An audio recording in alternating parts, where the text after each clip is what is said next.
Se di ky debati me numra mes këtyre ekspertave të ekonomisë ka qenë për gjatë 5 viteve kur s'janë pajtu, pavarësisht që numrat janë shumë real, shumë kokëforë dhe që aty si çdasht me pas debat. Po është vërtet një gjë që lëvizja vetëvendosje, pavarësisht që ka pas rritje buxhetore, ka pas buxhetin më të madh ndonjëherë që ka pas ndaj qeverie kaluame, të rritja e pagave ka stagnu, do thotë, ka mujt me i rrit pagat shumë më shumë, edhe shumë më herët, edhe rritja kur është bo pothuajse në fund të mandatit, në të kaluamën me buxhete më të vogla, qeveritë e Kosovës, ku ka qenë edhe Bedri Homza, ministri i financave, pavarësisht që ai ka qenë shumë rezistues ndaj kërkesave të kryeministrit atëherë shumë Hashimthaçi, po ka pas rritje të pagave, sidomos për sektor caktuar. Nëse kthehemi te thelbi i temës, pra kush i fiton zgjedhjet e kush i humb, mendoj që s'ka dilemë që lëvizja vetëvendosje pritet me dalë sërish partia fituese e këtyre zgjedhjeve, fituese në kuptimin partia e parë.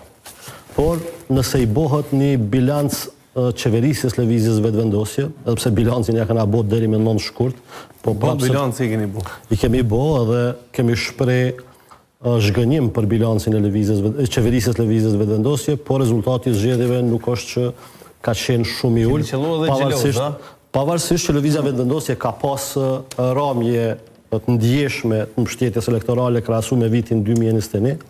Unë në një natë këtu thash që ka ra 8%, duke llogaritë përqindja totale nga 50 në 42, dikush e kish përmend në Facebook që nuk po dini me bë matematikë elementare, lëvizja vetëvendosje ka ra 16%, që është e vërtet, nëse krahasohet me vetveten, atëherë i bën që ka pas një ramje prej 16% lëvizja vetëvendosje, nuk është ramje e vogël, po edhe ajo që ka ndodhur në 2021 ka qenë një mbështetje jashtë normales. Kërkush deri në atë kohë, ose pak kush ka thonë që lëvizja, një parti politike mundet në këtë sistemin aktual elektoral që ka Kosova, një parti politike mundet me mri atë rezultat. Du me shku ma shkurt sot, ma dinamike, për shkak se i kom 2 panelistë sonte, i zgjedhin dheqet të tëne të preferume në secilën parti.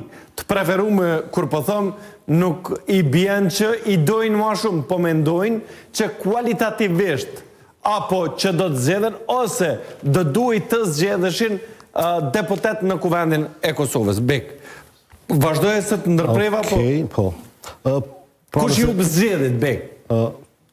Zgjedhjet i hub pajtohen... Që merë mas pak t'i vota, po? Pajtohen në politik, ai që s'mërin me qenë pjesë e qeverisë, sepse krejt beteja politike është me marë pushtetin dhe pastaj me vepru me atë pushtet. Nuk ka ndonjë arsye tjetër, nuk është garë sportive në kuptimin satisfaksion se kush po deli pari. Nuk është lojë politika. Politika është me fitu, me marë pushtetin dhe me vepru pastaj. Lëvizja vetëvendosje i ka fitu zgjedhjet në 9 shkurt, po nuk ka mri me marë pushtetin. Menoj që ka mujt me marë, po nuk ka pas vullnet, sepse egon e ka të madhe si parti politike.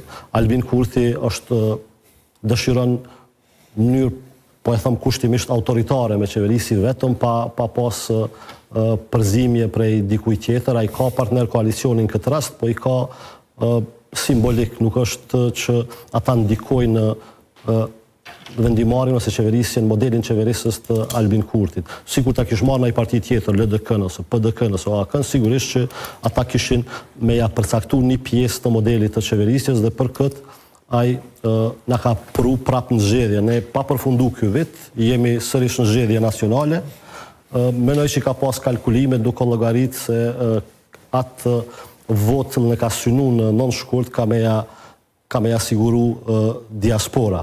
Mendoj që lëvizja vetëvendosje në këto zgjedhje ka me pas ramje, nuk e di sa i përket ndikimit diasporës, po flas pa votën e diasporës, lëvizja vetëvendosje ka me pas ramje për arsye sepse elektorati ka fillu me pa që nuk është aq e fuqishme sa ka menduar që mundet me i çu proceset përpara, shkaku i bllokimit, i ngecin se cilën fush, nuk ka pas projekte infrastrukturore, ne nuk mundemi me veçu një projekt madh infrastrukturor në këto 5 vite qeverisje.